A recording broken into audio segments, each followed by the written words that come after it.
Hello everyone, তনয়ার পাকশালাতে সবাইকে স্বাগত জানাই। শীতের সকালে এরকম একটা ব্রেকফাস্ট আমাদের ঘরে কিন্তু প্রায় হয়েই থাকে। তোমরা কিন্তু চটজলদি এত সুন্দর একটা ব্রেকফাস্ট করে বানিয়ে খেতেই পারো। তার জন্য কি কি লাগবে এক ঝলকে দেখে নিতে হবে। তাই আজকের রেসিপি চিতল পিঠা। চিতল পিঠা কিভাবে বানাতে হবে তার জন্য প্রসেসিংটা দেখে নাও। ছোট বাটির মধ্যে দিলাম বেশ খানিকটা পরিমাণে জল, যার মধ্যে দিলাম নুন, দিয়ে এটাকে ঈষদ উষ্ণ গরম করে নেব। এখানে দেখো নারকেল কোড়া নিয়েছি আর নিয়েছি চালের গুঁড়ো।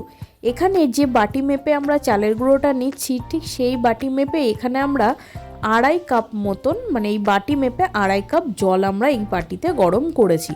তোমরা যে পরিমাণে খাবে সেই পরিমাণে আন্দাজ করে জলটা এখানে গরম করবে। এটা ঈষদ উষ্ণ গরম জল আছে, যাতে তোমরা আঙুল চুবিয়ে রাখতে পারো, তার থেকে আর একটু গরম, এতটুকু হলেই যথেষ্ট। দেখো চালের গুঁড়োটা কিন্তু ওই জলের মধ্যে দিয়ে দিলাম, দিয়ে কিন্তু খুব ভালো করে নাড়িয়ে নিতে হবে। এই গোলাটার মধ্যে শুধুমাত্র আমরা নুন দিয়েই প্রথমে জলটা গরম করেছি, আর এক্সট্রা করে কিছু দেওয়ার দরকার নেই। এটাকে খুব ভালো করে হাতা দিয়ে কিন্তু ঘেটে নিতে হবে। দেখো যে দলা দলা ব্যাপারটা আছে সেটাকে কিন্তু কাটিয়ে দিতে হবে।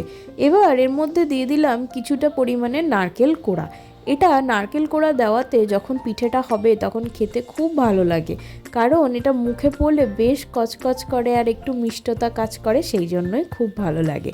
দেখো আবারও ভালো করে গুটিয়ে নিলাম। এবার একটা ফ্রাইং প্যান নিয়ে এর মধ্যে হালকা অল্প একটু সাদা তেল ব্রাশ করে নেব। এবার এই গোলাটাকে ওপর থেকে অল্প করে এইভাবে দিয়ে তোমরা চাইলে গোলটা আন্দাজ করে করে নিতে পারো, বা যেরকম খুশি তোমরা ডিজাইন করতে পারো। এটাকে খুব বড়ও করতে পারো, আবার খুব ছোট সাইজেরও করতে পারো। দেখো এইভাবে দিয়ে আবার ঢাকা চাপা দিয়ে রেখে দিতে হবে 2 থেকে 3 মিনিট। 2 থেকে 3 মিনিট পর ঢাকাটা যখন চাপাটা তুলবে দেখবে কি সুন্দর ওপর থেকে এটা কিন্তু সিদ্ধ হয়ে গেছে। এবার হাতার সাহায্যে একটু উল্টে নিলেই যথেষ্ট। এটা ভাজা হওয়া কোনো ব্যাপার নেই, এরকমভাবে সিদ্ধ করে নিতে পারলেই যথেষ্ট। গোলাটা যখনই তোমরা ইউজ করবে চেষ্টা করবে বারবার একটু গুলিয়ে নিতে। যদি মনে হয় গাঢ় হয়ে গেছে তাহলে কিন্তু তোমরা নর্মাল জল বা অল্প একটু গরম জল ব্যবহার করতেই পারো। দেখো এখানে একটু পাতলা করেছি বলে বেশ এখানে একটু ফুটো ফুটো ব্যাপারটা কিন্তু হয়েছে এই পিঠাতে। যখনই গাঢ় হয়ে যাবে এই ফুটো ফুটো গর্তগুলো কিন্তু আর আসবে না। আবারও দিয়ে সেম প্রসেসে ঢাকা দিয়ে 2 থেকে 5 মিনিট অপেক্ষা করলেই একদম রেডি কিন্তু এই চিতল পিঠে। চিতল পিঠে কিন্তু খুব ভালো লাগে এই শীতের সকালে গুড় আর নারকেলের সাথে।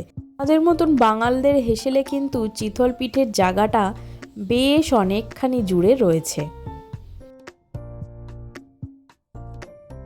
ভিডিওটা ভালো লাগলে কিন্তু অবশ্যই ছেড়ে যাওয়ার আগে চ্যানেলটা সাবস্ক্রাইব করো, পাশে থাকা বেল আইকনটি প্রেস করো, যাতে নতুন নোটিফিকেশন তোমাদের সামনে চলে আসে। তোমাদের কেমন লাগলো এই চিতল পিঠে তোমরা যখন বানিয়ে খাবে? দেখো এখানে আমরা দিলাম একটা বাটির মধ্যে অল্প একটু গুড় আর দিলাম অল্প একটু নারকেল কোড়া। এটা খেতে হবে এই নারকেল কোড়া আর এই গুড়ের সাহায্যে, ভীষণ ভালো খেতে লাগে। কথা দিচ্ছি একবার বিশ্বাস করে বানিয়ে খেয়ে দেখো। তারপর কমেন্ট সেকশন খোলা রয়েছে, কমেন্ট সেকশনে গিয়ে কমেন্ট করো তোমাদের কেমন লাগলো। আমাদের কিন্তু ভীষণ পছন্দের একটা খাবার, বলতে গেলে এটা সকালের জল খাবার, চিতল পিঠা। ভালো লাগলো ভিডিওটা?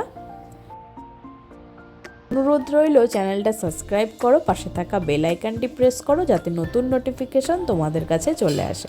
পুরো ভিডিওটা দেখার জন্য তোমাদেরকে অনেক ধন্যবাদ। দেখা হচ্ছে নতুন আর একটা রেসিপির সাথে। আমি আমার মা ফিরে আসছি।